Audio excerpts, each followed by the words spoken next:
Ya, makasih ya. Assalamualaikum warahmatullahi wabarakatuh.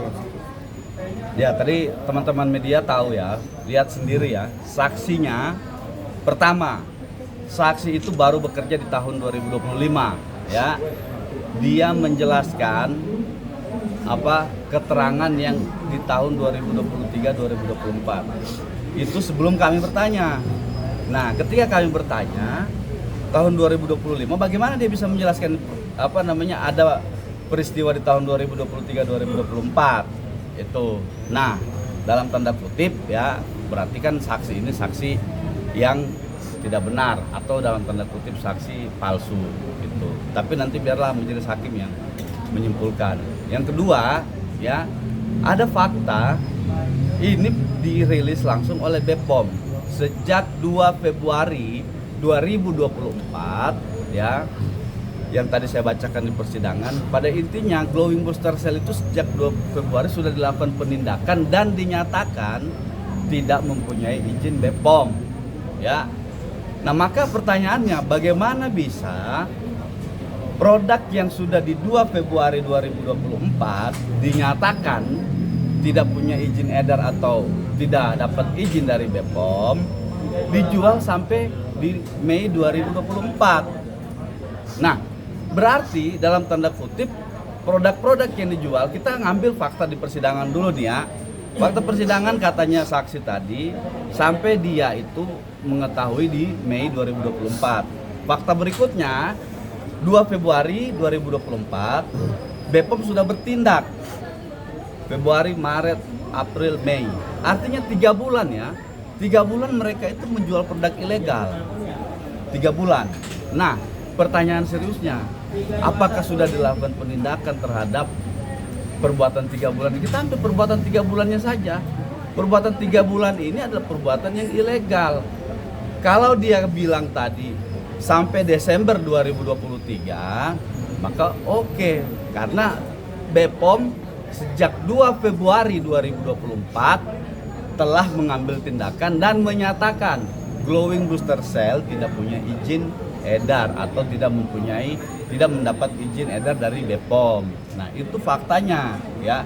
Lalu kemudian ada lagi di bulan Agustus penjualan itu dibeli oleh, makanya tadi saya minta itu dijadikan sebagai bukti, cuman hakim sampaikan sudah tidak ada kesempatan lagi. Nah, artinya apa? Kontradiktif antara ya keterangannya saksi yang dihadirkan, satu, tidak mengetahui fakta bagaimana produk itu dijual. Yang kedua, bahwa fakta terungkap di persidangan produk itu dijual antara dari 2023 sampai 2024 bulan Mei, tapi faktanya di 2024 Februari, tanggal 2 Februari sudah dikeluarkan oleh BPOM bahwa dinyatakan oleh BPOM bahwa itu tidak punya izin. Nah, ini yang jadi pertanyaannya, kok bisa gitu dilegalkan atau dibiarkan begitu saja produk yang sejak 2 Februari 2024 tidak punya izin, gitu sih. Bang, tadi kan sempat wawancara sebelumnya wawancara pihak RG begitu Bang, meminta pihak Nikita Mirzani untuk fokus membuktikan soal perbuatan melawan hukum yang didalilkan dalam persidangan. Perbuatan melawan hukum apa yang didalilkan dan apa buktinya begitu Bang? Fokus ke situ kata begitu. Kalau ini kan tadi konteksnya adalah karena mereka menggugat balik. Jadi ini rekan-rekan media juga harus tahu, mereka itu punya gugatan rekompensi. Konteksnya hari ini adalah fokusnya mereka. Mana perbuatan melawan hukum yang dilakukan oleh Nikita sama Mail. Jangan kita, kalau kita sudah selesai, sudah memberikan bukti, sudah memberikan saksi, diketahui bahwa kalau kami ditanya apa fokus dari gugatan perbuatan melawan hukum yang didalilkan oleh Nikita Mirzani, kita sudah ajukan bukti bahwa itu ada percakapan ya, ada kesepakatan, lalu kesepakatan itu ya digeser ke soal pidana. Nah, ini dalam hukum perdata itu yang tidak dibenarkan, artinya menyalahi itikat baik dari sebuah kesepakatan. Beberapa jurisprudensi Mahkamah Agung juga sudah membenarkan itu. Ketika ada yang sudah disepakati dan sudah dijalankan dalam waktu tertentu, tidak dilakukan apa-apa, maka itu adalah sebuah kesepakatan yang disetujui gitu. Nah, seperti yang kami dalilkan, rentan waktu kurang lebih 1 sampai 2 bulan itu setelah kesepakatan tidak terjadi apa-apa. Ya, September itu tidak terjadi apa-apa. Oktober, November itu tidak terjadi apa-apa. Tiba-tiba di Desember dilaporkan di akhir bulan Desember kalau saya nggak salah ingat. Maka artinya hukum itu dia mengakui percakapan kami itu adalah sebuah kesepakatan karena didiamkan selama 2 bulan kurang lebih. Dia mengakui sama saya seperti abang, bang kita sepakat ya begini. Selama 2 bulan abang nggak ada masalah dengan saya. Terus abang tiba-tiba masuk di bulan ketiganya mempermasalahkan saya. Lah 2 bulan kemarin abang kemana? Begitu. Itu makanya kita buktikan di persidangan ini. Kalau dari awal ya saya katakan, kalau dari awal kita disebut adalah meminta uang itu dalam rangka untuk mencari keuntungan, maka pada saat dia meminta itu keesokan harinya atau 1 minggu setelahnya ambil tindakan hukum, bukan didiamkan berbulan-bulan.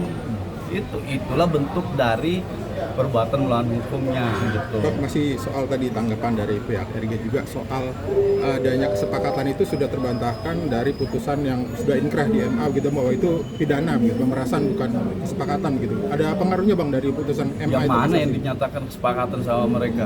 Bukan kesepakatan, maksudnya yang didalilkan abang kesepakatan itu merupakan sebuah tindak pidana pemerasan yang diputuskan oleh kasasi. Beda konteks. Makanya hukum itu, perbuatan melawan hukum itu ada 4. Ada perbuatan melawan hukum dalam konteks pidana, ada perbuatan melawan hukum dalam konteks perdata, ada perbuatan melawan hukum dalam konteks administrasi, ada perbuatan melawan hukum dalam konteks pertanahan, itu hukum. Nah, sekarang yang kita ambil adalah perbuatan melawan hukum dalam konteks perdata. Bagaimana kita membuktikannya? Ya dengan fakta-fakta yang ada. Seperti tadi aja saksinya, bagaimana? Apa perbuatan melawan hukum yang kan dia harus membuktikan ada nggak perbuatan melawan hukum, bener nggak terbukti perbuatan melawan hukum yang kami. Dia berbicara masalah e-commerce, justru dia membawa saksi ini membuktikan bahwa mereka yang melakukan perbuatan melawan hukum. Karena apa? Karena menjual produk itu yang sudah dirilis oleh BPOM sejak 2 Februari 2024 BPOM telah melakukan tindakan. Artinya 2 Februari 2024 itu sudah dinyatakan bahwa itu tidak punya izin edar. Itu perbuatan melawan hukum yang dilakukan oleh pihak sebelah gitu loh. Maka saya katakan gugatan kita harus dikabulkan karena mereka justru membantu kami membuktikan perbuatan melawan hukum itu gitu loh. Nah, yang ketiga adalah soal karyawan nih. Ini saya baru pertama kali juga ya. Mungkin ada tapi saya baru pertama kali dengar ya. Ada karyawan perusahaan gajinya 6,7 miliar. Saksinya yang dihadirkan oleh tergugat tadi membenarkan itu. Ya benar, Reza Gladys adalah karyawan PT Glavice RMA Group. Ya, berapa gajinya dia nggak tahu, tapi di bukti yang dihadirkan, bukti surat yang dihadirkan oleh tergugat itu 6,7 miliar per bulan, rata-rata per bulan 6,7 miliar. Nah, saya baru dengar ya ada karyawan yang bisa dapat gaji fantastis begini ya dalam dunia bisnis. Mungkin bisa dicek di mana gitu, terserah. Yang jelas saya minta Dirjen Pajak dalam hal ini ya turun untuk mengaudit gaji tersebut. Apakah dia pernah membayarkan pajak, melaporkan gajinya dia, pajak yang dibayarkan sama dia 6,7 miliar per bulan gitu ya. Atau ya malah saya menduga ini adalah akal-akalan gitu. Artinya gini, bahwa kalau dikatakan 6,7 adalah gaji karyawan, tanda kutip bisa jadi bisa enggak, tapi yang saya katakan tadi saya baru dengar dan itu mustahil bagi seorang karyawan bisa dapat gaji fantastis begitu. Nah, ini dugaan saya ya, bahwa ini adalah ada dugaan tindak pidana pencucian uang dilakukan. Bagaimana kemudian seorang karyawan bisa dapat gaji 6,7 miliar rata-rata per bulan 6,7 miliar gitu. Ya, di perusahaan namanya PT Glavice RMA Group ya. Oleh karenanya saya juga minta kepada PPATK ya untuk melakukan audit terhadap perusahaan tersebut dan terhadap Reza Gladys yang menurut keterangan saksi tadi dia mendapat gaji 6,7 miliar per bulan. Saksi ngomong 6,7 miliar. Bang. Dia nggak tahu buktinya, tapi bukti persidangan. Bukan saksinya yang menyatakan 6,7 miliar, tapi bukti surat yang dihadirkan itu Slip gaji atau apa, Bang? bukan slip gaji, transferan apa? Rekening transaksi. Jadi kalau dari keterangannya pihak Reza tadi sendiri menyatakan bahwa itu tuh lebih ke pendapatan penjualan gitu. Dari Shopee Lah berarti buktinya salah dong. dan TikTok. Begitu kan? Kalau dia bilang itu lebih ke pendapatan TikTok, jadi buktinya salah. Ngajuin bukti salah dia. Ini saya bicara karena buktinya dia. Buktinya dia, bukti T2, nomor berapa itu, nomor T24 apa T23 itu, dia bilang